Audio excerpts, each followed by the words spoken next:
Je vous retrouve donc pour une seconde vidéo. J'avais le projet de n'en faire que deux, mais malheureusement je suis obligé de les réduire dans leur durée parce que sinon c'est très difficile à charger sur ma chaîne YouTube. Il me faut des heures et des heures pour y arriver. Donc je vais faire une deuxième petite vidéo là et je vous en ferai encore une troisième, voire une quatrième, mais sans rallonger le temps au total. C'est juste que je les compresse autant que faire se peut. Voilà. Alors la dernière fois, nous avions donc bien abordé ce qui représentait le chapitre 1 de la troisième partie dans notre plan, c'est-à-dire l'examen évidemment de l'autorité judiciaire et de la juridiction administrative, des juridictions judiciaires et de la juridiction administrative. Pour bien comprendre comment se situe cela, il fallait essentiellement revenir à deux fondamentaux qui expliquent que les deux ordres de juridiction se sont séparés et que n'a pas émergé la fonction contrôle de constitutionnalité des lois comme aux États-Unis. Les deux éléments très importants à retenir, c'est la loi des 16 et 24 août 1790 qui interdit aux juges judiciaires de connaître les actes des administrateurs, et puis deux, ça concerne le Conseil constitutionnel, l'histoire du Conseil constitutionnel, le dogme de la loi expression de la volonté générale, de la souveraineté parlementaire, qui interdit à un juge de contrôler les actes du législateur. Mais donc, si vous m'avez suivi jusque-là, vous avez bien compris que la loi des 16 et 24 août 1790 avait créé ce que j'ai appelé un trou béant, en interdisant aux juges judiciaires, aux juges traditionnels, de connaître des actes des administrateurs et des ministres dans l'exercice de leurs fonctions. Eh bien, on a créé dans le dispositif un énorme trou.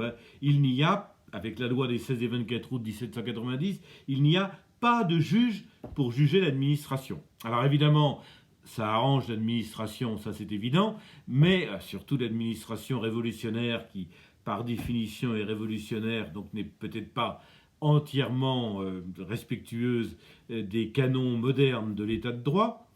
Donc ça arrange bien sur le moment les choses, mais en réalité, tout un chacun peut comprendre qu'il est absolument anormal qu'il y ait un trou ouvert comme cela et une absence de juge pour juger de l'administration.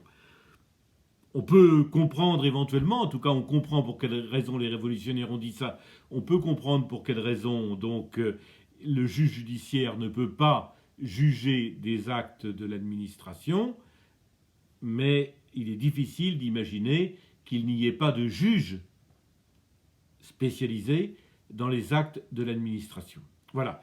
Je dis on peut comprendre pour quelle raison la Révolution, loi des 16 et 24 août 1790, a dit ça, mais en réalité, vous comprenez bien que c'est une lecture exagérément durcie de la séparation des pouvoirs. L'idée qui sous-tend la loi des 16 et 24 août 1790, c'est que dans la mesure où il y a une séparation des pouvoirs, eh bien, le juge judiciaire, le pouvoir judiciaire, ne peut pas enquêter, ne peut pas poursuivre les infractions et les dommages, réparer les dommages causés par l'administration. Voilà, c'est ça l'idée tout à fait simpliste qu'il y a derrière la loi du 16 et 24 août 1790. L'idée que le juge judiciaire puisse connaître des actes des administrateurs irait contre la notion de séparation des pouvoirs. En réalité, c'est une perception de la séparation des pouvoirs extrêmement simpliste, parce que, pour ne pas dire caricaturale, parce que, bien évidemment, dès lors qu'il y a une fonction judiciaire spécialisée pour connaître des déviances commises par les uns et les autres, elle devrait évidemment s'appliquer, j'allais même presque dire s'appliquer au premier chef, aux actes des administrateurs. Si on voulait pousser jusqu'au bout la logique de la loi du 16 et 24 août 1790, on interdirait au Parlement de voter un code de procédure civile et un code de procédure pénale, parce que les codes de procédure civile et le code de procédure pénale, ils disent aux tribunaux, civils ou pénaux, comment ils doivent procéder, et évidemment, c'est une atteinte à la séparation des pouvoirs. Vous voyez, si on pousse jusqu'au bout la logique de la loi du 16 et 24 août 1790, on se rend bien compte que cette lecture révolutionnaire était une erreur. Mais bon, c'est ainsi, elle a existé, la loi des 16 et 24 août 1790 est d'ailleurs toujours en vigueur, hein, nous nous l'invoquons régulièrement à la Cour de cassation lorsqu'il y a des conflits entre le droit administratif et le droit civil. Elle existe toujours donc. Mais fondamentalement, si l'on fait reste de tout et que l'on admet qu'elle existe, même si elle procède d'une lecture un peu contournée de la séparation des pouvoirs, fondamentalement, le problème qu'elle pose, c'est ce trou béant qu'elle creuse, pas de juge pour les actes de l'administration. Alors évidemment, passé la tourmente révolutionnaire, cette situation paraît difficilement acceptable, et donc toute l'histoire du XIXe siècle va s'efforcer de combler ce trou. Alors, comment est-ce qu'on va s'efforcer de combler ce trou? Eh bien, dans un tout premier temps, va se développer une théorie qui porte le nom, dans l'histoire du droit, qui porte le nom de la théorie du ministre-juge.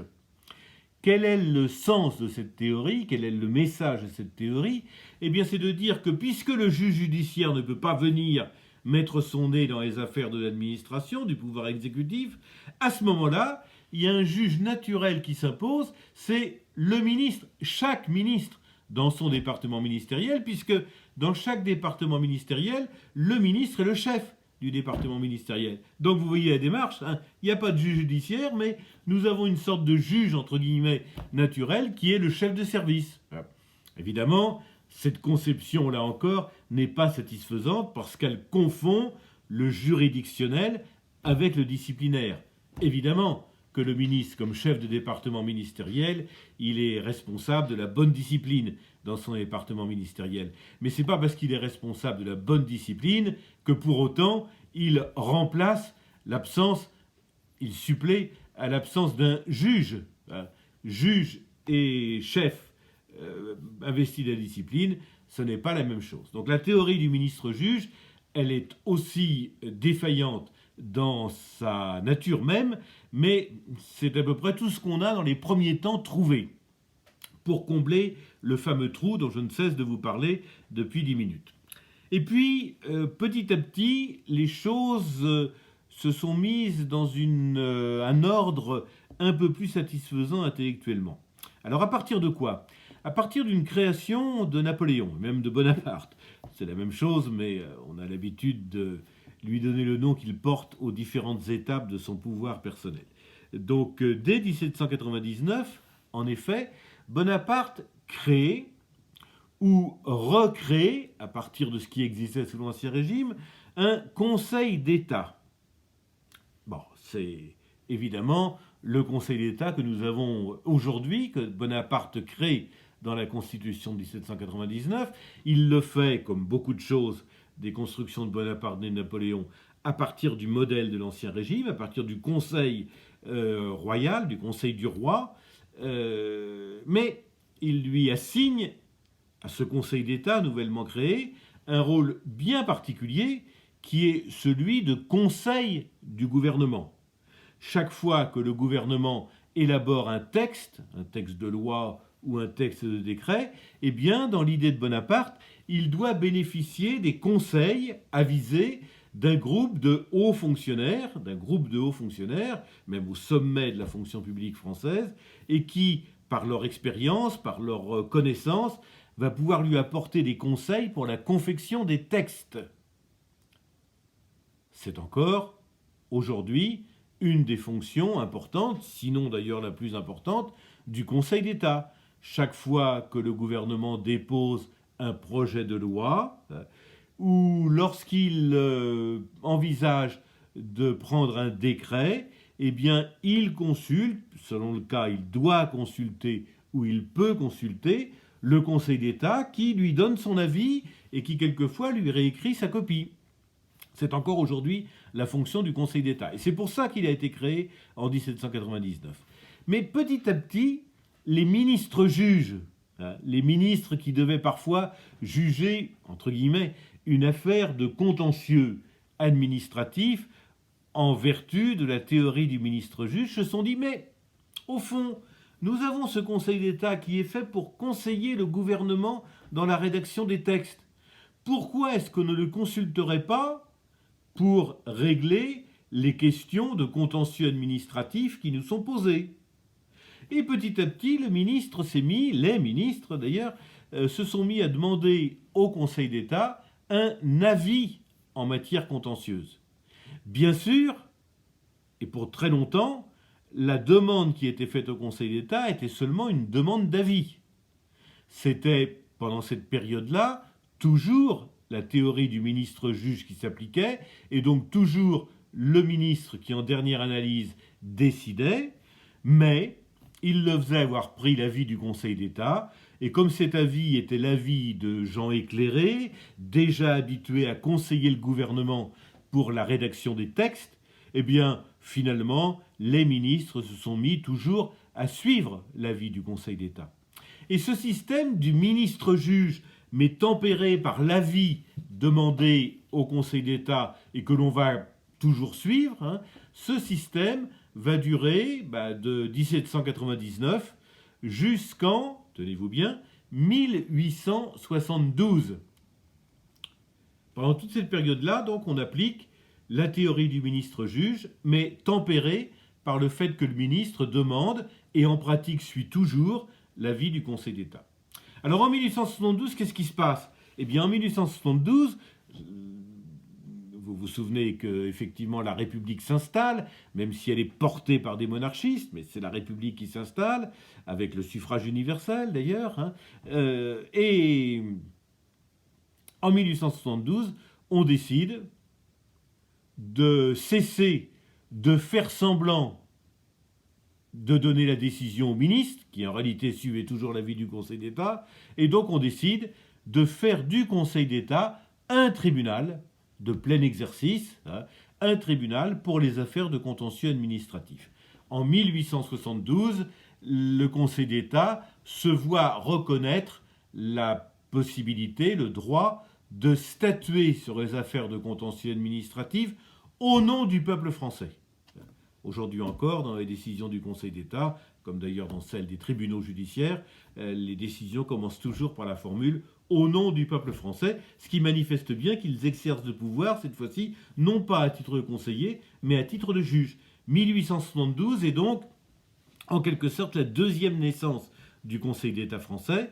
1799, c'est sa création et la concession du rôle de conseiller du gouvernement.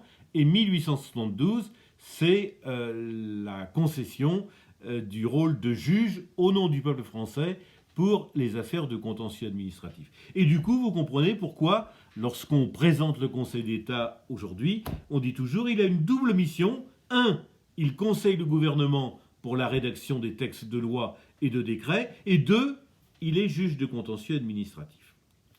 Voilà, l'histoire pourrait être terminée.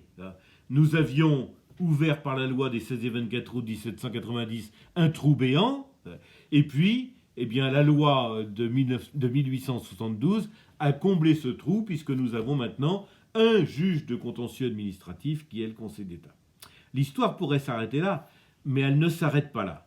Parce que, si nous étions en présentiel, je vous dirais, mais dans ce système ouvert par la loi de 1872, qu'est-ce qui vous paraît clocher? Qu'est-ce qui vous arrête? Qu'est-ce qui vous gêne?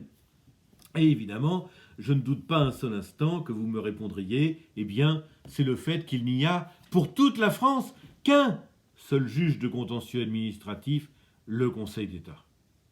Alors que dans le même temps, pour le contentieux judiciaire, vous avez, j'allais dire, un nombre très important, un nombre sensiblement important de juridictions, environ 500 juridictions à la base, une trentaine de cours d'appel à l'échelon intermédiaire et la Cour de cassation au sommet. Donc vous voyez, la disproportion, elle est un peu évidente, et la faiblesse du système de 1872, c'est précisément cela, à savoir qu'il n'y a qu'une seule juridiction pour toute la France et pour le contentieux administratif. Alors cette situation, évidemment, ne va pas durer. Dans un premier temps, on va se dire il faut décharger le Conseil d'État des petites affaires, par exemple les affaires de travaux publics, vous savez, les dommages de travaux publics. Par exemple, vous avez la mairie qui refait le goudronnage de la rue, et puis le tractopelle qui passe, il vous abîme, il vous casse une fenêtre, ou il vous abîme votre porche, votre porte. Dommage de travail public. Devant qui allez-vous porter ces affaires-là, qui sont très nombreuses? eh bien vous allez, à partir de la fin du 19e siècle, vous allez les porter devant des juridictions nouvelles qu'on va appeler les conseils de préfecture et qu'on va mettre en place dans chaque préfecture. Voilà. Donc vous voyez, petit à petit, l'organisation de la juridiction administrative se développe. Et puis, évidemment, ces juridictions administratives, conseils de préfecture et conseils d'État, vont recevoir un nombre important d'affaires et on va, au lendemain de la Seconde Guerre mondiale, constater que ces juridictions ont plusieurs années de retard dans le traitement du contentieux. Par exemple, je cite toujours cet exemple parce qu'il renvoie à un aspect important de l'histoire de France et pas très glorieux. Je cite toujours l'arrêt d'Armand, Simoun et Bensoussan, qui doit être de 1954, si ma mémoire est bonne. D'Armand, Simoun et Bensoussan, qu'est-ce que c'est? Ce sont trois Israélites d'Algérie, trois Juifs d'Algérie, qui, en application des lois raciales de Vichy, avaient été exclus, avaient perdu la nationalité française et avaient été exclus du lycée comme non-français. Du jour au lendemain, les petits lycéens juifs dans les écoles d'Algérie, on leur a dit c'est pas la peine de revenir demain parce que vous n'êtes plus français, vous avez perdu la nationalité française. Alors évidemment, dès la libération de l'Algérie en 1942 par les Américains, les petits élèves juifs ont pu réintégrer, heureusement, leur place dans les lycées. Mais Darmon, Simoun et Bensoussan, qui avaient été exclus par cette mesure inique, ils ont demandé réparation à l'État pour l'année perdue, l'année de scolarité perdue, et ils ont obtenu satisfaction, mais en 1954. Ils avaient pris 11 ans de plus, et donc ils avaient 30 ans au moment où ils ont obtenu réparation de l'année d'école, l'année de lycée qu'ils avaient perdue. Bon, c'est vous dire le retard que l'on avait prévu pour cela. Alors, comme il fallait porter un remède à cette situation, une loi de 1954 a pris la décision que désormais, les conseils de préfecture, renommés tribunaux administratifs, seraient les juges de contentieux administratif de droit commun, et que le Conseil d'État interviendrait pour l'essentiel en appel et en cassation de ces décisions des tribunaux administratifs. Vous voyez que là encore, avec 1954, la carte se complète. On a maintenant des juridictions de première instance de contentieux administratif, qui sont les tribunaux administratifs, et puis une juridiction au sommet qui fait l'appel et la cassation. Alors, ça s'améliore. Petit à petit, on voit une organisation juridictionnelle qui se met en place, mais il manque quelque chose, il manque la distinction entre les juridictions d'appel et les juridictions de cassation. Eh bien ça, ce sera chose faite par une réforme de 1982 qui va mettre en place, entre les tribunaux administratifs et le Conseil d'État, qui va mettre en place les cours administratives d'appel, qui vont donc statuer en appel sur les décisions des tribunaux administratifs. Et désormais, le Conseil d'État n'est plus que juge de cassation des décisions des cours administratives d'appel. Ce n'est pas tout à fait exact ce que je vous dis, parce que le Conseil d'État garde quand même une petite... Elle est importante qualitativement, mais pas quantitativement, une petite compétence de juge de droit commun en matière administrative. Il est en effet juge de la légalité des décrets qui viennent donc directement devant lui. Lorsque vous voulez faire un recours pour excès de pouvoir, vous verrez tout ça l'année prochaine, contre un décret du gouvernement, eh bien vous allez directement devant le Conseil d'État. Mais c'est la seule, presque la seule situation dans laquelle le Conseil d'État est compétent en première instance. Pour le reste, il est compétent aujourd'hui, depuis 1982, exclusivement au niveau de la cassation. Voilà. Eh bien, si l'on peut porter maintenant un jugement sur cette évolution historique que je vous ai retracée, vous voyez qu'on a mis 16 et 24 août 1790, 1982, on a mis 192 ans pour combler le trou qui avait été ouvert par la loi du 16 et 24 août 1790, puisqu'il faut attendre 1982 pour que nous ayons un véritable ordre juridictionnel exactement comparable à celui des tribunaux judiciaires, mais pour le contentieux administratif, avec des tribunaux de droit commun, ils s'appellent tribunaux administratifs, comme devant les tribunaux judiciaires, ça s'appelle tribunal judiciaire. Puis des cours d'appel pour les tribunaux judiciaires, cour administrative d'appel pour le contentieux administratif, et enfin une troisième instance unique en France, cour de cassation pour les tribunaux judiciaires, Conseil d'État pour les tribunaux administratifs. Il a fallu 192 ans pour remplir le trou qu'avait ouvert la loi du 16 et 24 août 1790. Voilà pour l'histoire et pour la compréhension. Un dernier point maintenant assez rapide qui nous retient quelques minutes. Quel est le statut constitutionnel de cette juridiction administrative ? Eh bien, si vous tournez les pages de la Constitution, vous ne verrez rien de comparable dans la Constitution au titre 8 qui concerne les tribunaux judiciaires. Il n'y a pas de statut constitutionnel des tribunaux administratifs et de l'ordre des juridictions administratives. Ici ou là, dans la Constitution, vous voyez mentionner le Conseil d'État, d'une façon souvent assez allusive. Essentiellement, vous la voyez à l'article 13, c'est pour la nomination des membres du Conseil d'État, et aux articles 37, 38 et 39, c'est pour l'examen des projets et même parfois des propositions de loi. Donc, le statut des juridictions administratives au sein de la Constitution est assez faible. On pouvait donc se demander si ces membres des juridictions administratives étaient aussi indépendants que les membres des juridictions judiciaires. En réalité, ce n'est pas la Constitution qui pose le principe de l'indépendance des juges des juridictions administratives, c'est le Conseil constitutionnel qui l'a posé dans une décision du 22 juillet 1981. Et dans cette décision, il a dit en effet... Dans cette décision, le Conseil constitutionnel a dit en effet qu'il résultait d'un principe fondamental reconnu par les lois de la République. Quelle loi de la République ? Précisément la loi de 1872, dont nous avons déjà parlé, que les juges des juridictions administratives, les magistrats des juridictions administratives, tribunaux administratifs, cours administratives d'appel et Conseil d'État étaient indépendants. Alors ils sont pourvus de la même indépendance que les magistrats de l'ordre judiciaire, mais cette indépendance est beaucoup moins organisée par la Constitution. C'est plutôt le Conseil constitutionnel qui y a pourvu.